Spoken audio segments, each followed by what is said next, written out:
Welcome to New Cyber Frontier, bringing you the latest news on cybersecurity and the local Colorado economy, focused on cybersecurity industry growth and initiatives that support cybersecurity economics. We hope this special series on blockchain builds your excitement for a possible future which empowers individual privacy. Please follow and participate as New Cyber Frontier is supporting a grassroots community effort to empower the individual in the digital age. Check out privacyforthepeople.org to see the upcoming crowdfunding campaign. Now sit back and enjoy as we introduce our great guest for today's show.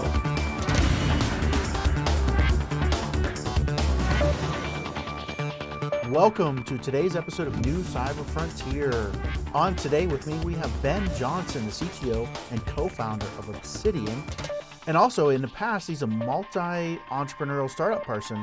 The Carbon Black, most of you have heard about, is also the co-founder of and CTO of Carbon Black, or was, and now has moved on to this latest endeavor that got to start in the NSA, and lots of, he said, fun there that he would have done it for free, but they actually paid him. So Ben, welcome today. Thanks for joining. Oh, thanks for having me. I'm really looking forward to this.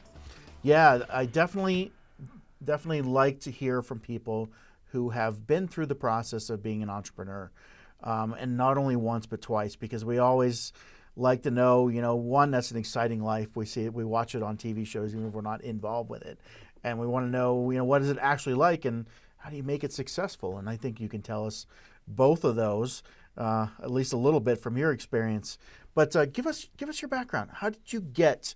We said NSA to startup. They're almost night and day. I know you taught for a couple years innovation, but tell us your background, how you got to where you're at. Well, I was always a computer geek, right? Like a computer guy. I loved coding. I loved computers. The early days of like AOL and ISPs and stuff like that. And then I've told this story before, but I saw the movie Enemy of the State. And in Enemy of the State, NSA has a prominent role. They're kind of the villain in the movie. And I was like, whoa, this is cool. And at the time, NSA wasn't really in the news or anything, right? It was in the 90s. It wasn't really till about 2000 when they started having cameras and going on record in the press and stuff. And so I basically applied right after seeing the movie and got in and ended up working in the intelligence community for about 7 years from 2000. So you were not active duty. You got in as a contractor or government employee? As a civilian, yes. So I was a civilian and then a contractor for some of my time as well. It was fantastic. It was doing really cool cyber work. We didn't even really call it cyber back then. You just get to work with smart people and different branches of the military and, that kind of thing, different intelligence agencies as well. And it was awesome. And I think looking back, that was where my entrepreneurial kind of spirit was kindled, because you had to build basically everything yourself. Like you couldn't just go to Google or, Alta Vista or any search engines that existed back then, and find answers to what you're trying to do. Right. And so you had to just build stuff or reverse engineer things. And so it really created this notion in our team of like, hey, we got to figure things out. Like you just got to figure it out. You got to do it with a lot of effort, a lot of operational concerns where you had to get stuff done by a certain deadline for it to be effective. And it was awesome. And eventually I got a little bit tired of that world. And so I left, but pretty quickly soon came back and happened to be working with a couple guys, Mike Viscuso and Jason Garman and others, Mike Tanji. And we were doing incident response for some breaches that were going on in the DC area. They were going on everywhere, but we were helping some companies in the DC area. And we said, everyone's doing forensics to do incident response. There's got to be a different way. And so we said, what if we built something that ran on the endpoint? And it wasn't even called endpoint then, but run some software on the endpoint that would record everything like a surveillance camera or like a flight recorder in a plane, black box, and then just rewind the tape. And so I can happily talk more about that, but, got some traction, raised some money, grew the team, hired some really good people, ended up merging with a company called Bit9 the company then the combined entity took the Carbon Black name, so then that lived on, and then I became more of the field CTO, or the field sort of evangelist and strategist, and I flew around the world 100 flights a year talking to all the best security teams out there. And the cool thing is I got to learn from them. And 2017 or late 2016, I said, you know what, it's been 7 years. I'm kind of into something new. I'd like to do something different. And so I ended up, leaving and starting Obsidian. And, now here we are 2 years in and trying to do it all over again. All right, well, let's take a break here from our sponsors. Be right back. We wanted to get some more information on both those efforts, and we'll be right back after our sponsors. Cyber Resilience Institute helps build strong cyber communities designed to prevent members from attack. Like building a neighborhood watch, it takes coordination and a sharing community to protect our identities and valuables in the virtual world. Typically, we hear that organizations know they need to do something to protect their cyber assets, but don't know where to begin. Let Cyber Resilience Institute help your community create an action plan. Cyber Resilience Institute will build your community or business marketplace so that it is designed to support a collective cyber defense. Contact them for more information at cyberresilienceinstitute.org. Welcome back to New Cyber Frontier. We're talking with Ben Johnson, the CTO and co-founder of Obsidian. And Ben, before the break, you talked about your background and building Obsidian, Carbon Black, now Obsidian. And you mentioned one thing I wanted to hit on. You said you got tired of the exciting life of the NSA. So what type of a personality does it take to get tired, or what is it that you got tired of?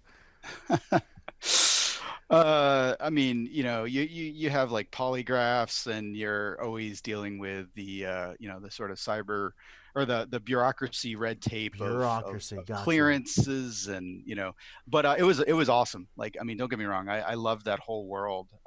In fact, I'm doing some advising to the Department of Justice because I missed the national security mission. So I'm really excited to be doing that again. But yeah, a lot of it was just like, look, it had been several years, and you kind of want to do something different, and maybe it's just I have too much energy and I want to change direction. But yeah, I mean, I do miss it a lot, for sure. Almost sounds like the person says, I'm just so tired of skydiving. I've been doing it too long, and the thrill is just too, not doing it for me anymore. Anyway, yeah, I'm just kind of joking there, but Carbon Black, very successful. Obsidian, moving into. What does it take to be that kind of two-time entrepreneur? What kind of, is it that exciting, I'm tired of skydiving mentality? You have to jump back in? Yeah, I mean, I think a lot of people out there like to build, right? Like to create, like to invent, and like to grow teams, or, I mean, pick your angle, right? Some people are growing the team side of it. Some people just want to stay in the tech all day long and write new code. I think first and foremost, though, it takes the belief that you can do it and that you'll be okay, right? What stops a lot of people from the entrepreneurial journey is the lack of that sort of safety net of the salaried, big company type position, or even, doesn't have to be necessarily a big company, but the fact that someone else is ultimately going to make the hardest decisions, that someone else is the final person worried about payroll and stuff like that. And so I think that stops a lot of people. But what I would say to a lot of people is basically, if you're already in cyber or software engineering, there's so many opportunities to be employed. And I don't mean to belittle or neglect any people that are struggling to get a job, but for the most part, there's tons of opportunity if you have some coding skills and things like that. And so what I would say is, if you have that idea or that desire, go start something new yourself, or join as person number 5 or 10 or 50, but something early, because you're just going to get so much more exposure and you're going to learn so much more. And then you have to love roller coasters. Literally 10 a.m., everything's great. 11 a.m., everything's awful. Noon, everything's great again. It's a lot to take in. And so you just have to kind of be good with knowing that overall things are, you have to maintain the course and be that sort of captain of the ship. And I can go on and on. I really like this stuff, but I guess the final thing I'll say is it really comes down to people. Like you got to get along with the people you work with. You got to hire some really great people. Everyone has to work hard, work together. It's kind of like finding a spouse. Like you have to spend so much time together that you have to go through the good stuff and the bad stuff and still come out as a team. Yeah, I kind of can see that. What would you say the hardest aspect, the thing that, I almost quit doing this, was for you, or if there was anything that? Yeah, I mean, it's so different based on the stage, right? So the difference now with Obsidian versus Carbon Black is sort of like the second child and the first child. If you have kids, or listeners have kids, where the first child, you have like no clue what you're doing, and you're so scared to do anything. You pull away from the hospital and you're like afraid to go more than 5 miles an hour or whatever, right? The second kid, you're like, yeah, we got this, but it's still going to be super hard. Like, everything you're doing and diapers and all that stuff. It's kind of the same thing. And even within a single startup, it's the different stages. So early on, it's like, hey, how the heck do we get customers, and how do we talk to people? And like, we all came out of the Intel community, basically. Like, we had no idea how to sell enterprise software. And then we started making some traction. And then when we merged with Bit9, there's an awesome sales team in place already. So it like exploded, because you could take some cool tech and give it to like nationwide, group of sales reps and account reps and stuff. And then it was like, okay, how do we keep up, and how do we, continue the momentum? And then if it's a hot market, then you have competition beating you up. So then how do you deal with competition? How do you do it respectfully, and, stuff like that? And then, but I think most of it comes down to, how do you deal with people? Everything comes back to people. And maybe I'm a broken record here, but it's like, there's going to be people that just aren't going to work out. There's going to be great people. How do you maximize their effectiveness? How do you work with partners, customers, et cetera? But I think overall, it's the energy drain. And, ultimately for me, the 100 flights a year at Carbon Black was kind of rough by the end. And you're flying to other countries and doing presentations at 3 a.m. Your body thinks it's 3 a.m. and you're presenting to 3,000 people at a conference or something. So I think a lot of that was just hard. But I would also say fundraising is hard. Like it's hard to ask people for money. Any magic bullets in that fundraising section? Because that's something I'm interested in. It all comes down to relationships, though. You gotta build a relationship with someone that's gonna believe in you, and they're gonna want to know that you're headed in a direction that has a lot of upside, like a part of the market that's gonna grow a lot, or something like that. And they need to know that, but ultimately they're gonna bet on you. Yeah. Like they're going to bet that you're going to have the grit and the fortitude or whatever to keep going and to grow a team and handle the ups and downs. And you need to know that person is going to, or that group is going to, have your back and help you in different ways. So, I think it really, a lot of it comes down to networking and people. But beyond that, there's so many other things. Like, what else comes with the check? Like, is there a team that's going to help you recruit, or help you market, or help you get customers, or things like that. So we could do a whole lot more on that, but it ultimately comes down to that relationship with the investor or the couple investors. I've heard it described as like buying a house too. You're look at 100 that you don't like, but it only takes that one, and you're in. Yep. And it's kind of like that. It's kind of like dating. Not, I've been married a long time, so I haven't dated in a long time, but it's going to eat up your time. And but there is only going to be that one, or sometimes you'll get a couple investors go in together on a deal or whatever. But it can easily eat up all of your time if you let it. Yeah. So what stage are you at, kind of in that phase stage of building with Obsidian now? Well, luckily we've sort of came out with a lot of acceleration out of nothing, and we've already raised a couple of rounds of funding. We're 40 people. We're in Southern California, and now we're selling product, right? So we have product that we're proud of, and we're trying to get it in people's hands and get feedback, and we know that it's, especially in modern software, like you're never done, right? You don't like ship version 1 or version 2 or whatever and you're done. It's this like SaaS world where you have to deliver new stuff every day or every week.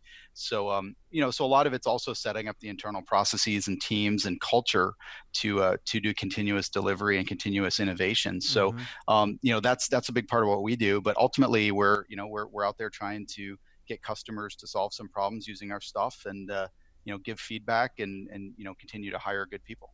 Yeah, and if I'm familiar, your product there is identity and access management, right? Insider or threat type of? So we don't fit in an Go ahead. Yeah. So we don't fit an exact bucket, but essentially what we're doing is identity analytics. Like we're essentially looking at who has access to what, and then also what are they doing with that. And then from there, we look for threats like insider threat or account compromise. But we also look for where's the extra surface area, like where are the accounts that aren't being used, where's the privileges that people don't need, that kind of thing. So we're really trying to say, hey, if we look at all the activity in your environment, as well as what people have been granted or provisioned, where can we help you clean up, and then where are the threats? Okay. I want to talk about the insider threat and sensitivity versus privacy and how the company's rights and employee rights. But we're going to hear from our sponsor. We'll be right back in a couple minutes.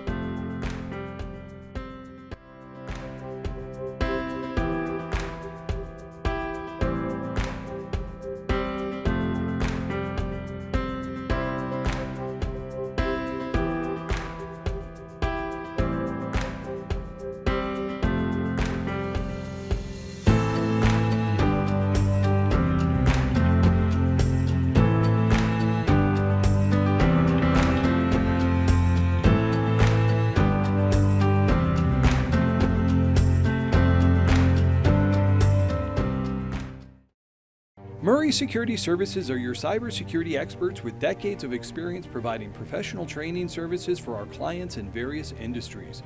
We offer professional training and certification in areas of cybersecurity, safety, health, and environmental services at our academy. Our in-person and online training provides a collaborative environment where students can interact directly with instructors through live chats or in private classrooms. Visit murraysecurityservices.com for more information. Welcome back to New Cyber Frontier. Today we're talking to Ben Johnson, the CTO and co-founder of Obsidian Software. And Ben, before the break, we were talking about your products and what you do at Obsidian and where you're at in that stage. But always when I hear people looking at the insider threat, software products, whatever around that area, there's a sensitivity in the market. It's basically if you're a company, you might want to know what employees, what trends might be problematic for you. But if you're a employee, that doesn't feel good on the other side. So, explain to us how that line is walked and how you consider that when you're looking at products versus your customers, how we address it. Where's that line at? Yeah, so the challenge with security and privacy is only getting bigger, right? And they tend to go hand to hand. But I think I can talk to it from a few different ways. So the first is how we do it at Obsidian, like we have to protect ourselves and our customer data. Secondly, how our product has to think about privacy and abuse and stuff like that. And the third is maybe just general trends. I'll try not to ramble too much, but essentially what we do from a company perspective is, first of all, we have a lot of awareness training and trying to get buy-in from the team, so everyone understands first of all, why we need to do security, but secondly, how we're doing it and how we're monitoring ourselves and our own accounts and things like that. Do they always what we try make to do it? Is what do we need to? Do you make it aware to all the employees that this is an insider threat monitoring and we're actually looking at aspects of what you're doing? It's not explicitly insider threat because really once accounts get compromised, it's an external actor, but they become an insider, right? Gotcha. And so you need to essentially do the same monitoring, whether you're concerned about nation states or cyber criminals or insiders. Okay.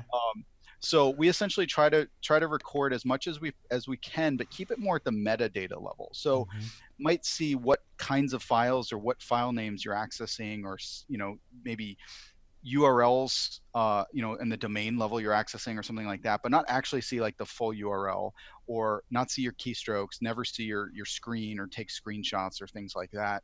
So we're really not trying to monitor like how their job or really get invasive like that, but we need enough telemetry to say, hey, some new app just ran or something weird just happened from this box or this account, that kind of thing. And then if there's suspicion, right, if there's essentially it's like the equivalent of probable cause, then we have a process where we have multiple people get involved to say, yes, this warrants further investigation. And at that point, we're going to collect more data. We're going to collect memory and disk imaging and some other stuff. But essentially trying to have that two-tiered system where you have the default like continuous system, and then you have something that's more invasive, but it only happens with kind of appropriate sign off. And then on the product side, we have to make sure, because we've built a powerful product, that doesn't get abused, right? So it gives lots of visibility and lots of information to the security of the IT team, but with any power comes the potential for abuse, right? So we have to make sure that there's auditing, that there's access controls, that certain users could see only portions of the data, whereas maybe the super admin can see everything, that kind of stuff. So we're really trying to make sure we build in controls in general. And then the third thing I think is really just this trend of, privacy and security by design in the beginning, right? Whether it's building a new company, building a new tech stack or product, you have to think about security and privacy and really the ways that abuse can happen across the spectrum from the beginning. And that's really where like GDPR and others try to push, is like, you have to have built-in controls for privacy and security. So that's how we think about it. But yeah, the insider threat problem is hard because you have to be able to detect and respond to insider threat. And insider threat exists. You see like, Tesla and Apple and other people dealing with it. But you also want employees that can be productive and not feel like they're being watched all the time and stuff. So, I don't think it's going away as a challenge. Yeah. Where's that balance for, if I'm an employee that I don't have any bad intention and I find out I'm being watched for some reason or another, and it might, we'll say it's nothing that really done. It's circumstantial. Does that make you feel, like, it's time for me to leave the company? There's that balance there. What do you think of that? Yeah, I think there's a couple things. So first of all, you have to have a bit of, and pretty much as much as possible, transparency, right? Where people know, like, this is how we implement security controls. This is what monitoring occurs. But then there will be instances where you are doing a deeper investigation and you're not going to tell the person necessarily, or at least in depending on your stance. But a lot of times you're not going to tell the person because you don't really know if there's anything, first of all, going on. And if there is, you don't know if they're willing or if they were just compromised themselves, right? So was, this person compromised and someone's using their credentials, or is it actually them? Like, there's a lot that is blurry until you get a lot more evidence and details. And for me, it's different because I came out of that DoD world where to log into any computer, you have this giant, dialogue that says everything is monitored and you have no privacy and, stuff like that. So it is this new world of like, BYOD and, being able to do stuff and have more freedom. So I think it's just getting buy-in and getting the team to understand, like, this is why we need to do this. If we can't defend our company, and this is just theoretical, but also with Obsidian, if we can't defend our company, we don't have a company. So, we need to do something. And people trust us and customers trust us, et cetera. But then, just making sure they understand, like, look, we're not here to spy, we're here to protect. And, happy to share with you what we're doing and how we're doing it. And then you just hope that you instill enough belief in the team that you don't actually have insiders, and any kind of insider threat case is really compromised, right? Because true insiders can be catastrophic because they have so much access. Yeah, definitely. It's always a sensitive situation, because if you have an insider threat problem, it's probably because you have the company has some policies that people are not liking, and you're upsetting employees in large numbers, or just enough of them that were good employees, trusted employees at one time. So how does that line get crossed? It is a sensitive area, definitely. So as far as if we step back and said, two startups, both in cybersecurity, the industry changes, it morphs overnight, and what is that you see now as primary concerns that you would put out there, whether it's areas you're addressing or maybe what your next startup would address? I think there's so much movement to for just large companies or even small companies to be innovative and to adopt new tech, that basically every company is becoming a software company or an IT company. And so they're doing this at incredible speed, even the slow ones. And they built their security program or their security understanding in the old world of headquarters and data centers and stuff like that. And now with cloud and mobility and BYOD and all these other things, all of a sudden you have this like completely expanding universe that you're trying to protect. So I think that's one major thing. I think the other thing is the obsession with smart devices and throwing, IoT devices or other things all over the place, and most of those do not have good security built in. So I think that's another problem. But really, I think a lot of it comes down to how do we kind of crowdsource security or democratize security. And what I mean by that is, like, I'm starting to see a little bit of a trend where security is mostly done by everybody, and there isn't like a massive, like, dedicated security team, right? So what I mean by that is, like, if software engineers are much smarter in the software development lifecycle about security issues, you just don't have as many downstream issues. If DevOps understands security a lot better, they're going to make sure their policies and configurations are buttoned up and tightened up, right? Mm-hmm. If the overall employee population understands more about security, they're going to click on fewer things or make fewer mistakes, right? So I think a lot of trends are pushing in the right direction, but we still have a long way to go for sure. And with cloud and other technologies like that, clicking one single button to change like a switch in a setting or toggle a setting can completely change your security posture. And so there's a lot of concerns now about how, like, if one person that has access to AWS or whatever accidentally changes like one setting, now you like have opened up something, or you've changed, you've just changed the requirement for something, so a new person can sign up and not need MFA or whatever it is. Mm-hmm. So I think there's a lot of concern around that. And then finally, the whole, like, how do we staff this thing, which I sort of just talked about a minute ago. There's still not enough kind of qualified butts in seats, is like what I like to say. But essentially, how do we continue to grow people that understand software, understand operating systems, understand networking, and understand security? I mean, it's a lot to just understand that and then be able to apply it and do good security, right? So I think we'll continue to see that. But really, if I had to pick a few areas to think about, it's cloud and how centralized our risk is becoming in these few cloud providers. It's IoT devices, and then it's still a lot of, like, the employees need something to use, so it's still largely laptops. Mm-hmm. So those are areas that are still, like, all ripe for more innovation and more focus. Yeah, it's funny because you said IoT and cloud. It's like centralization and decentralization. Yeah. It's where we're expanding away on both directions that are the areas of concern. So interesting. Now I've because cloud is so we'll say there are very few people that know how it works internally, and there's very few companies that are doing this.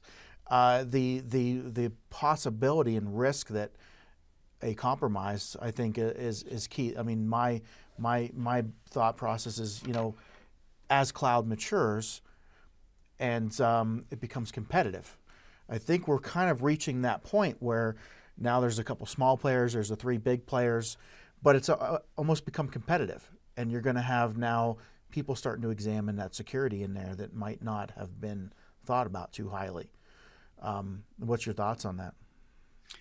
Yeah, I mean, I think in general, cloud still comes down to, you kind of have your favorite, like, are you a Microsoft shop, or, startup is most likely going to start with Amazon because they give out lots of credits. Google's making a play for a lot of that stuff. Mm-hmm. And then you got, IBM and Oracle and VMware and some other stuff that's sort of coming in too.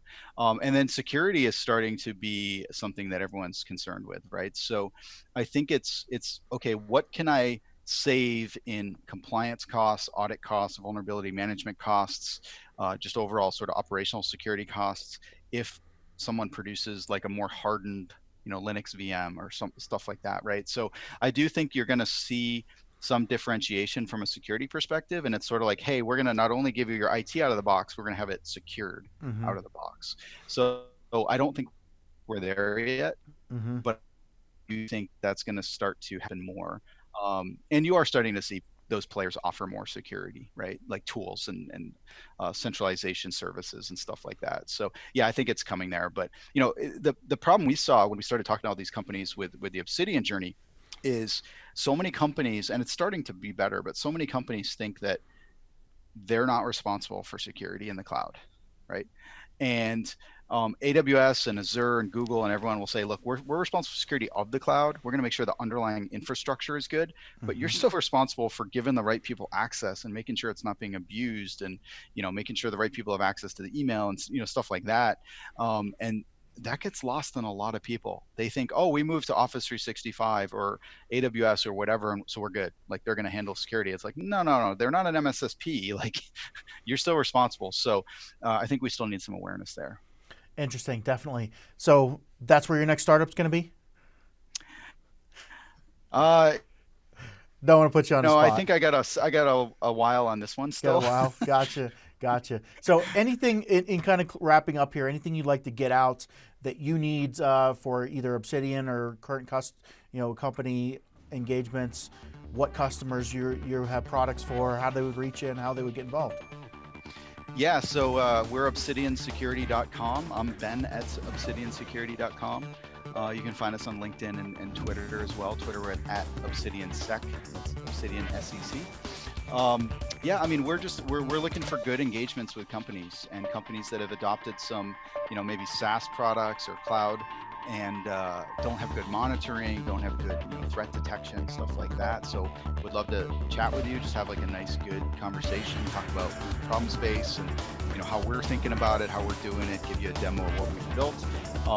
But just want some good conversations. And then in general, I think think about the problem around identity creep. Like we keep giving access to contractors and consultants, and people have been to our company for years. Their access just grows and grows and grows, and it's like this. It's almost like the inflated budget. No one ever trims it, right? And so you got to think about that, and then also think about how would you maybe detect misuse of Salesforce or AWS or some of these other services. It's a hard problem, and so we're trying to take on some of these challenges. All right.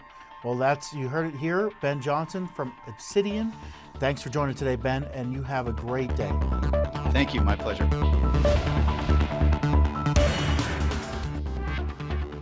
We hope you have enjoyed this episode of New Cyber Frontier. Remember, please follow and participate as New Cyber Frontier is supporting a grassroots community effort to empower the individual in the digital age. Check it out at privacyforthepeople.org. Also, make sure to join our mailing list so we can keep you informed. If you have an idea, if you have a question you would like to hear answered, or if you just want to get involved in what we're doing, reach out to us at newcyberfrontier.com. We also encourage you to visit our sponsors links because they are the ones that really make this show possible. We look forward to seeing you on the next episode of New Cyber Frontier.